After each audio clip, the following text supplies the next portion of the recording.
This is a very tragic news breaking story that I woke up to today morning, and I wish to offer my condolences to all those who've lost their loved ones in this tragic fire.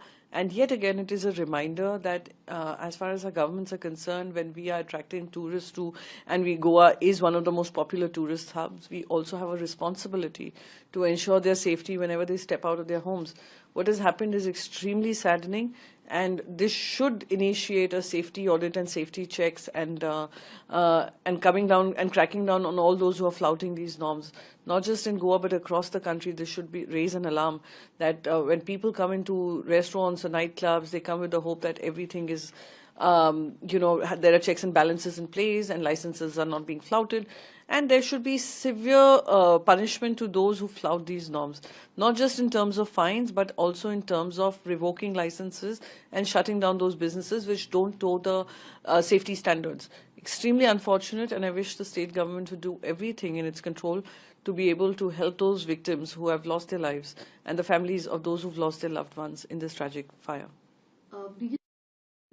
This is such a those steps where people have already come under undue distress. We have seen a near collapse of how airline functioning happens in India. The entire aviation industry has come under a question mark. A government which spoke about Hawai Chappal se Hawai Yatra stands severely exposed.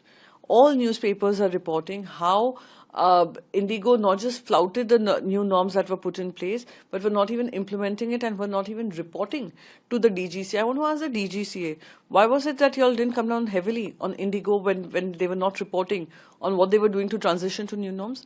Why is it that Ministry of Civil Aviation sat absolutely quiet till, we saw this entire outrage happen and the outage happen where they started to not fly? So all these things, and now also passengers are reporting tough challenges that they're facing in the check-in, check-out, as well as with their luggage.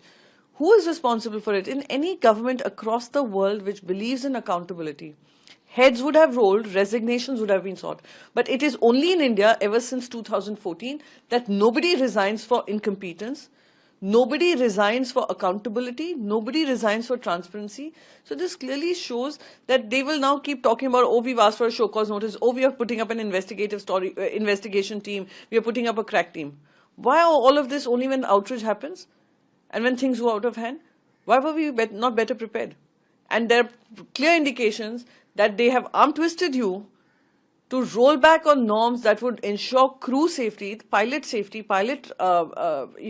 relaxation norms, as well as passenger safety. But you've now rolled back on it. And this is what happens when you create monopolies in the sky, duopolies in the sky, which every single right-thinking Indian has been warning this government about. How many airlines have shut down? We've had the Jet Airways, we had the Go Airways, we have so many other airlines which were flying in the sky have shut down. Why couldn't we handhold them? Why couldn't we incentivize this sector? We are creating airports, we are building infrastructure, but there are no flights taking off or arriving in those airports.